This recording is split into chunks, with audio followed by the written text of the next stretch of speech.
الماتش دوت كان ماتش برضو 2-0. النتيجه 2-0 للمصري السلوم. زي ما انت قلت، انت وشك حلو على كل الناس اللي بتيجي عندك دي. رمضان ناجي حبيبي وسلام ابو قربان حبيبي من الحبايبي.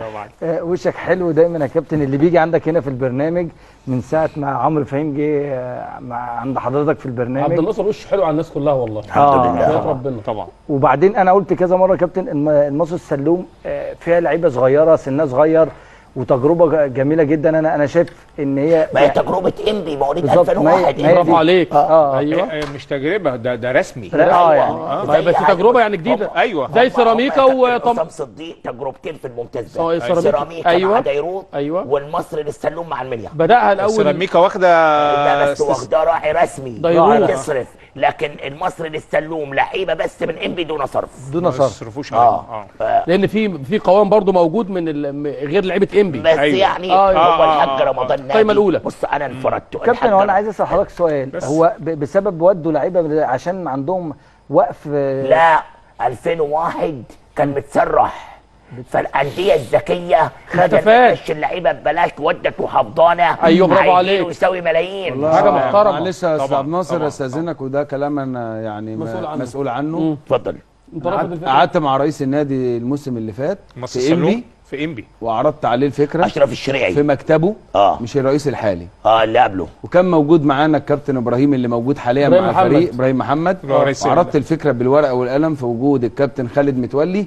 وللاسف الراجل كان متحمس جدا بالفكره يا كابتن حسن، وكان مبسوط بيها جدا، واتفقنا ان احنا نطبقها وبشكل محترم، وبدانا نتكلم مع انديه، وفي الاخر اتطبقت الموسم الحالي. الكابتن ابراهيم طبقها مع ناس تانية، ودي لازم اعاتبهم عليها.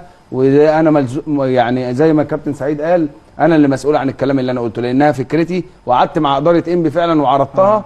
لكن بتمنى لهم التوفيق يعني في كل حاجه. بس في عامه يعني هي كويس. انبي ده لو ماله، بس لحظه بس. انبي كيان كبير، وعيب يا ابراهيم تسرق الفكره بتاعت احمد ماتم، عيب. بس ابراهيم على فكره شخصيه محترمه. وماله بسرق الفكره كويسه منين؟ احنا يعني لا الكلام على مسؤوليه احمد ماتم. اقول لك على حاجه، احنا في مصر هنا احسن ناس نسرق افكار الناس. انا معاك، بس انا بتكلم ان ايه، ممكن يكون هو مش حكايه سرقه، هو ممكن اللي موجود يا كابتن سعيد. هو لو كان كده كان ممكن انا معاك انه كان لازم يكلم احمد ويقول له انت صاحب الفكره والكلام ده كله. ولو كلم احمد كان هيقول له انا مسامح، مش عايز منه حاجه. بس دي في مصر عامه كده ممكن تزرعنا العب في اي حته. اتفضل. فدي يعني حاجه كويسه ان هم يودوا لعيبه، ولعيبه سنها صغير، ولعيبه هتبقى مستقبل للكره يعني في لمصر وكده. النتيجه 2-0، وكانت مباراه كويسه وحاجه. انا شايف المصري السلوم لما تلعب بلعيبه ناشئين يا كابتن، انت بيبقى عندك وهم طبعا لعيبه من نادي انبي، بتبقى لعيبه حافظه كويس، متاسسه كويس. أيوة.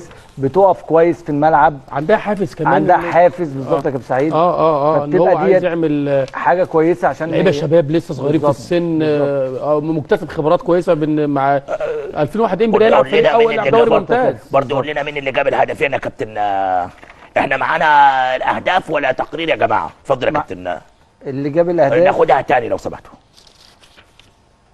ناخد الاهداف تاني عشان ندي الناس حقها برضه. الهدف الاول اللاعب فتحي جمال في الدقيقه 38، والهدف الثاني اسلام اشرف في الدقيقه 13. لا، محمد اسلام اشرف في الدقيقه 13، وبعد كده اسلام فتحي جمال في الدقيقه 38. خلينا برضه نحيي الكابتن عبد العظيم عظيمه المدير الفني للهلال. الراجل بيقدم مباريات محترمه، والحاج سلام ابو قربان الراجل مش مقصر مع الهلال ولازم نديهم حقهم.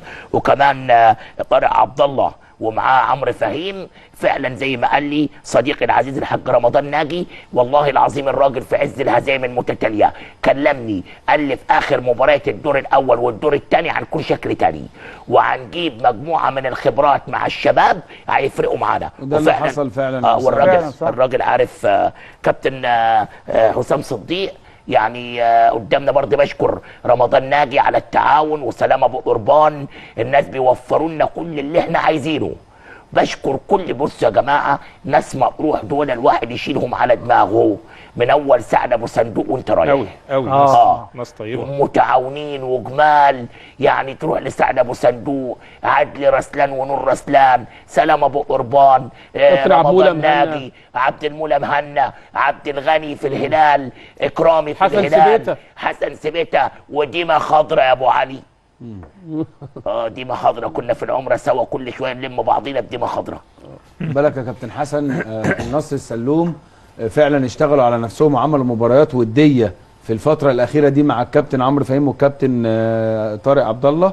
وعايز اقول لحضرتك يا كابتن ان هم كمان ضموا صفقات ما بين الخبرات عشان تجمع ما بين فرقته اللي بدأ بيها الموسم وكان بيحقق نتائج سلبية، فقدر يحط لعيبه خبرات وسط المجموعه. مهم جدا مجموعه بحري قدرت تحقق النتائج دي برضه. الحمام كفر الشيخ. احنا عايزين بس ندي ياسر عبد الواحد حقه برضه عشان طبعا المدير الفني النبارو. ما احنا خلصنا نبارو من 60. لا انا بس الحمام كان عامل نتائج ايجابيه في الحمام. احنا ادينا له حقه والله عشان هو يعني كان صاحبك كسب ماتشين ورا بعض.